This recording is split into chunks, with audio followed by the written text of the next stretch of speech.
What's up guys, Jesse here, and this is the iPhone 12 Pro.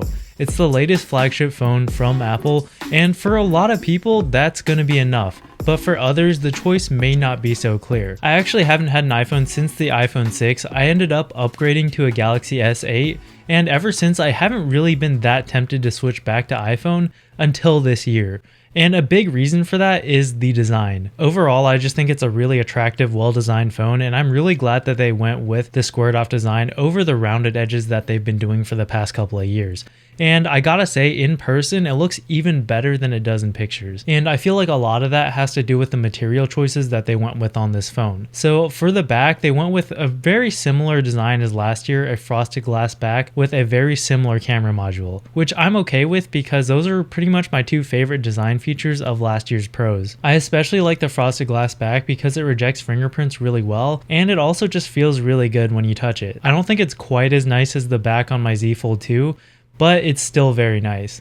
The sidebands are another story though. So Apple decided to go with a glossy stainless steel band around the entire edge of the phone, which when it doesn't have fingerprints on it, it looks really nice and it looks really premium, but it rarely ever doesn't have fingerprints on it. Like, I can see why they put it on there because it does look very premium and nice when it's clean, but like I said, it's very, very hard to keep it clean. Like, these are seriously some fingerprint magnets. And when I was filming this phone, I just had to have a microfiber cloth on me and just wipe it aggressively between every take. Another little complaint about the design I have is with the screen. The actual quality of the panel is pretty good though. It's a 6.1 inch OLED, basically 1080p resolution, and it gets really bright, good colors, contrast, and brightness. I don't really have any complaints about the quality of the screen. It's not quite as good as what's on the Samsung phones right now, but it's still very good. My issue is with the notch and the bezels. The notch obviously houses the selfie cameras and the Face ID sensors, and Face ID is still probably the best facial recognition system in any smartphone right now. It works in pretty much any lighting condition, it's super fast, and it works surprisingly well off axis. But I just wish the notch wasn't so big. Like, you do get used to it and it becomes less apparent as you use the phone more, but I never found that it really disappeared, and I still find it to be pretty distracting. And it's not just the notch either. I feel like the bezels around the entire rest of the phone are also quite thick, especially for 2020 standards. And it just frustrates me because it makes an otherwise very modern, good-looking phone look pretty dated and kind of old.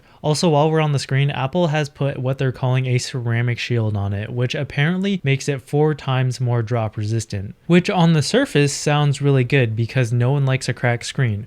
But as you probably have all heard, drop resistance is usually inversely correlated with scratch protection, and I found that to be the case here. After using it for about 3 days, I've already got some scratches on it, so needless to say, I put a screen protector on. So my suggestion is, if you end up getting one of these, make sure to put a screen protector on right away because the glass is not very scratch resistant. Otherwise though, build quality does seem to be very good. The back glass is still undamaged, the side rails still feel really nice, and also with the squared off design, it just feels a lot more solid in the hands. Okay, so what is it like to actually use this phone though?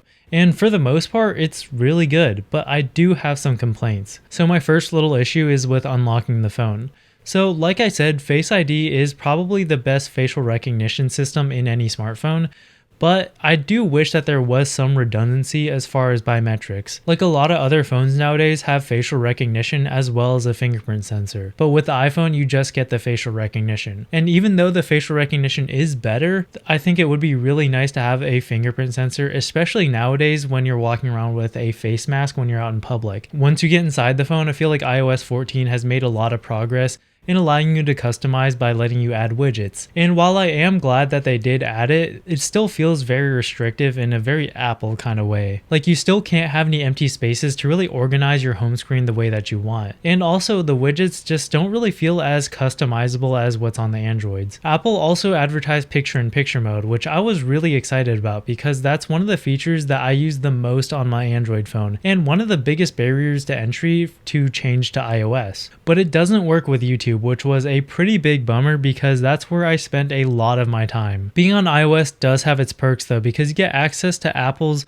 whole ecosystem of native apps. Like FaceTime and iMessage are probably the best apps in their categories right now. You also get the peace of mind that you'll get the best support for pretty much every app out there, especially social media. Like Snapchat, Instagram, Facebook will all come out with updates for iOS well before Android, and sometimes the lag time can be a couple of weeks. And it's just a little bit frustrating for an Android user like myself, because you'll see all of your friends using all these cool new features, and by the time you get them, they're probably not going to be cool anymore. So if you're an avid social media user, then you probably want to take that into consideration. I also think iOS is really good at battery management. So this phone only has about a 2800 milliamp hour battery, which is pretty small by today's standards. Like, I'll regularly end my days at about 50% battery.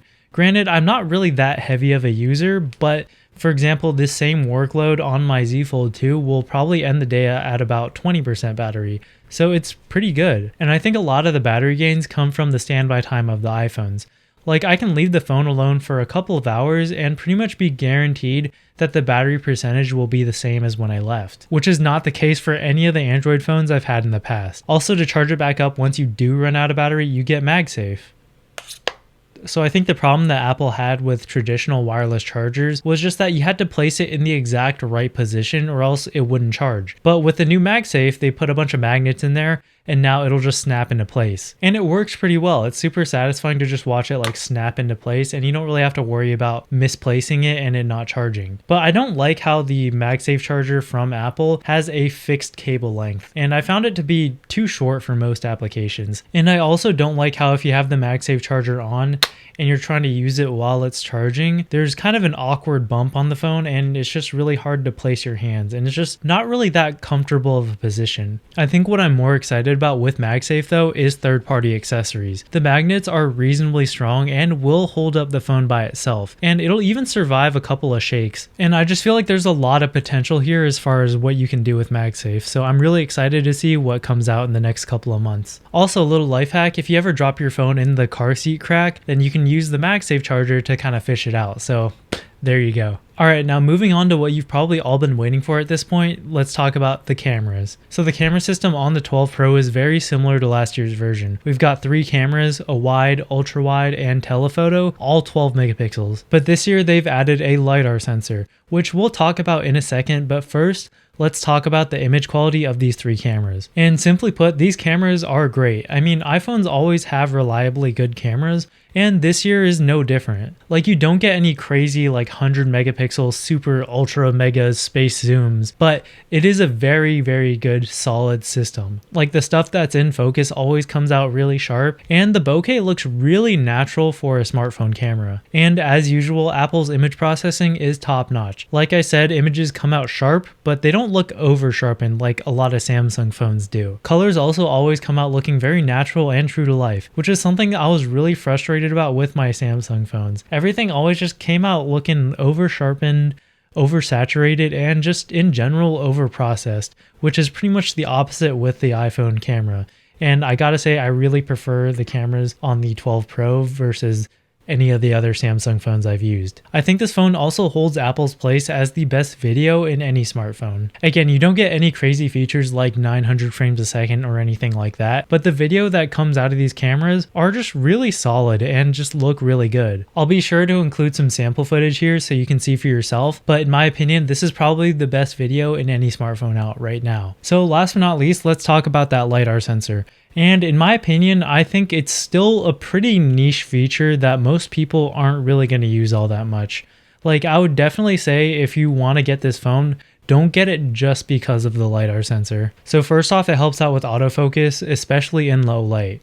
And yeah, I think it does help, it does make a difference, but I would definitely be okay with or without it. And second, it helps out with some AR functions, like staging a room or using the Measure app to get some more accurate measurements, which works surprisingly well. But how often are you really going to be doing those things? So I would say LiDAR sensor, like, nice to have, but don't get this phone just for that. But should you get this phone? And that's a pretty tough question to answer. For a lot of people, like I said at the beginning of the video, this is the latest flagship iPhone, and for them, that's gonna be enough. But for a lot of people who are a little bit more on the fence, the choice is a lot less clear, because while this phone is very nice, it has great cameras, good screen and all that, it is missing some key like 2020 flagship features. For example, 120Hz screen, no notch, and a fingerprint sensor. So I think it's a little bit of a harder sell just because there's a lot of really tough competition out there now. But I think if you want great cameras and you want an into the Apple ecosystem, then, you know, this is a really good phone for that. Like, I definitely don't think you're going to be unhappy if you buy this phone. Anyways, that's all for this one. Hope you guys enjoyed it. If you guys still have any questions about the phone, then just leave it down in the comment section down below and I'd be happy to answer it. Remember to smash that like button, and if you enjoy content like this, think about subscribing and hitting the bell so you don't miss anything. As always, thank you so much for watching, and I'll catch you guys in the next one. Peace!